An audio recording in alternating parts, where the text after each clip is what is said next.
বাবার বিয়ের বরযাত্রী হিসাবে যাচ্ছি আজকে 16 বছর বয়সী একজন মেয়ে হয়ে। বাবার বিয়ে দেখা হয়তো অন্য মেয়েদের জন্য লজ্জাজনক, কিন্তু আমার আজকে আনন্দ লাগতাছে। বাবার জন্য নিজে পছন্দ করে বিয়ের পাঞ্জাবি কিনে দিয়েছি। নতুন মায়ের জন্য বেনারসি শাড়িও আমি নিজে পছন্দ করে কিনেছি। আপনারা হয়তো ভাবতেছেন, তাহলে আমার জন্মদাত্রী মা মানে বাবার প্রথম স্ত্রী কোথায়? আমার মা আমাদের জন্য 10 বছর আগে মৃত। তিনি বেঁচে আছেন, তবে আমার আর বাবার কাছে মৃত।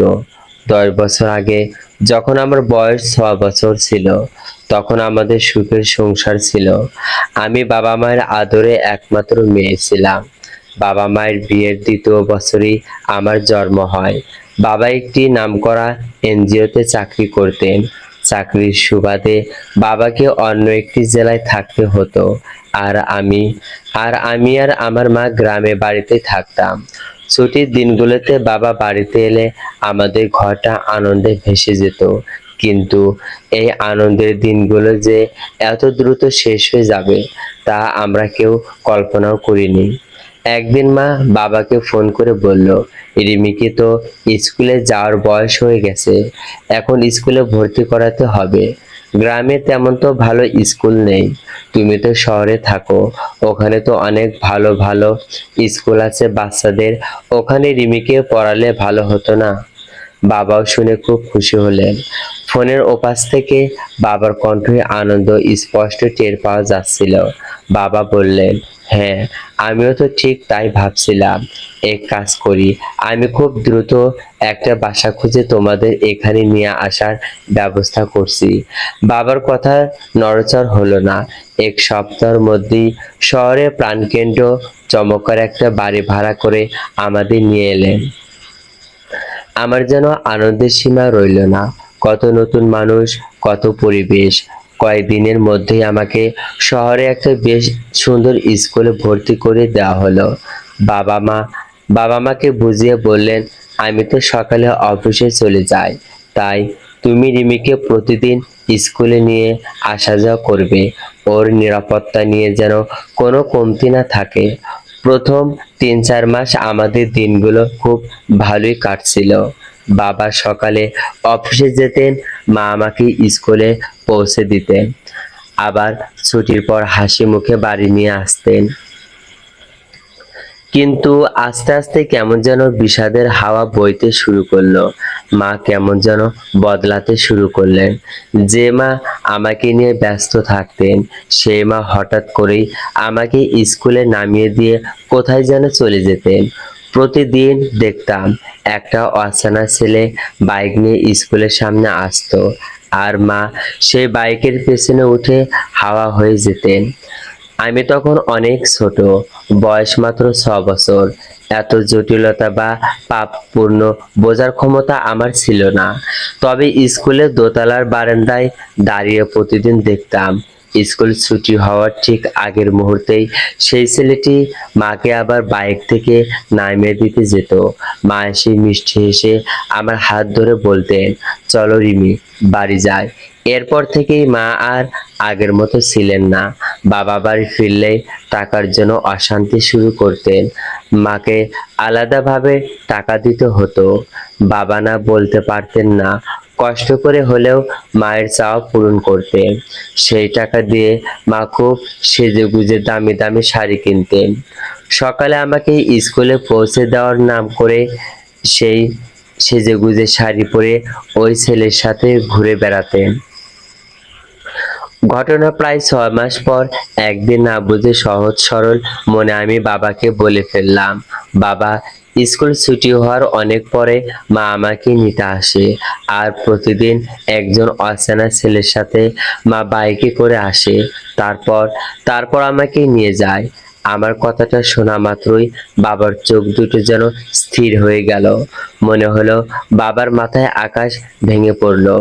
যে মানুষটি সারা জীবন কষ্ট করে আমাদের মুখে হাসি ফোটানোর চেষ্টা করেছেন, তার মুখটা মুহূর্তের মধ্যে ফ্যাকাশে হয়ে গেল। সেদিন রাতে আমাদের বাসায় যেন ঝড় বয়ে গেল। বাবা আর মায়ের মধ্যে তীব্র ঝগড়া হলো। বাবা শান্ত গলায় কফি চাইতেই মা প্রচন্ড ক্ষিপ্ত হয়ে উঠলেন। ঝগড়ার এক পর্যায়ে মা ধপাধপ করে আমার রুমে এসে আমাকে একটা সজোরে থাপ্পড় মারলেন। চিৎকার করে বললেন, এই মিথ্যাবাদী মেয়ে, তুই তোর বাপের কাছে এসব বানাওটি মিথ্যা কথা বানিয়ে বলেছিস কেন? ছোট্ট আমি মায়ের ওই নিষ্ঠুর চরকে অঝোর কান্না করতে লাগলাম। কান্নার শব্দ শুনে বাবা ছুটে এলেন। মায়ের এমন হিংস্র রূপ দেখে বাবা আর নিজেকে ধরে রাখতে পারলেন না।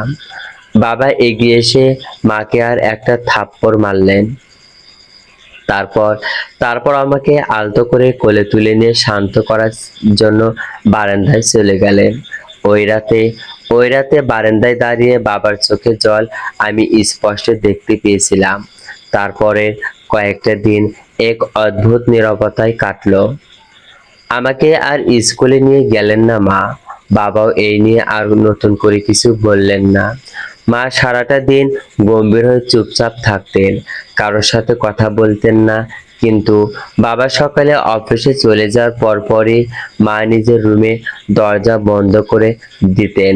আমি আমি দরজার বাইরে থেকে শুনতাম মা ভেতরে বসে কার সাথে যেন ফিসফিস করে ফোনে ঘন্টার পর ঘন্টা কথা বলছে। একদিন একদিন সন্ধ্যায় বাবা অফিস ব্যাগ হাতে নিয়ে বাসায় ফিরলেন। ব্যাগে এনজিওর অফিসে প্রায় 7 লক্ষ টাকা ছিল, যা পরের দিন সরকারি ব্যাংকে জমা। FB page the story having দেওয়ার কথা। কিন্তু কিন্তু হঠাৎ প্রচন্ড মাথা ব্যথা কারণে বাবা ব্যাংকে না গিয়ে সরাসরি বাসায় চলে এসেছিলেন। ভেবেছিলেন রাতটা বিশ্রাম নিয়ে কাল সকালে 10টা বাজলে ব্যাংকে টাকাটা জমা দিয়ে দেবেন। বাবার চেহারায় অসুস্থতা স্পষ্ট ছাপ দেখা। মা খুব সহানুভূতি ভান করলেন। বাবা টাকা ভর্তি ব্যাগটা ঘরে আলমারিতে রেখে ফ্রেশ হয়ে এসে মাথা ব্যথার কারণে না খেয়ে শুয়ে পড়লেন। একটু রাত হতেই মা রান্নাঘর থেকে এক গ্লাস গরম দুধ নিয়ে এসে বাবার হাতে দিলেন। বাবা আর কোনো প্রশ্ন না করে সরল বিশ্বাসে দুধটুকু খেয়ে তোয়ালে দিয়ে মুখ মুছে ঘুমিয়ে পড়লেন। মা আমাকেও এক গ্লাস দুধ খাইয়ে দিয়ে বাবার পাশে শুয়ে পড়তে বললেন। দুধটুকু খাওয়ার পরপরই আমার চোখের পাতা অসম্ভব ভারী হয়ে এলো, যেন গভীর কোনো ঘুমের দেশে আমি তলিয়ে গেলাম। পরের দিন সকাল 10টায় বাবার ঘুম ভাঙলো। চোখের সামনে দেয়াল ঘড়ির দিকে তাকিয়ে বাবা চমকে উঠলেন। 10টা বেজে গেছে। বাবা তাড়াহুড়ো করে আমার শরীরে হাত দিয়ে আমার ঘুম ভাঙালেন।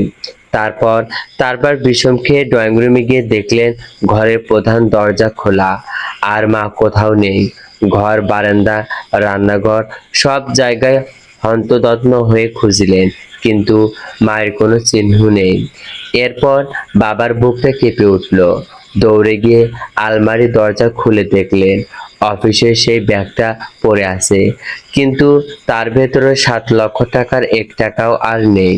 বাবার মাথায় যেন তখন আকাশ ভেঙে পড়ল। প্রতিবেশীরা এসে সান্ত্বনা দেওয়ার বদলে সিসি করতে লাগলেন। প্রতিবেশীরা এসে সান্ত্বনা দেওয়ার বদলে সিসি করতে লাগলো। সবাই বলতে লাগলো ওই পরপুরুষের সাথে মা টাকা পয়সা সব নিয়ে পালিয়ে গেছে। ঠিক তখনই বাবার ফোনটা বেজে উঠলো। ওপাশ থেকে এনজিওর ম্যানেজার সাহেব কড়া গলায় টাকার তাগাদা দিচ্ছেন। যদি গল্পটি ভালো লাগে অবশ্যই কমেন্টে জানিয়ে দেবেন। আপনাদের কমেন্টটি পেয়ে গেলে পরবর্তী পার্ট দ্রুত আপলোড করার চেষ্টা করব। প্লিজ চ্যানেলটি সাবস্ক্রাইব করবেন, ভিডিওটি শেয়ার করবেন। Subscribe to my channel please, চলবে।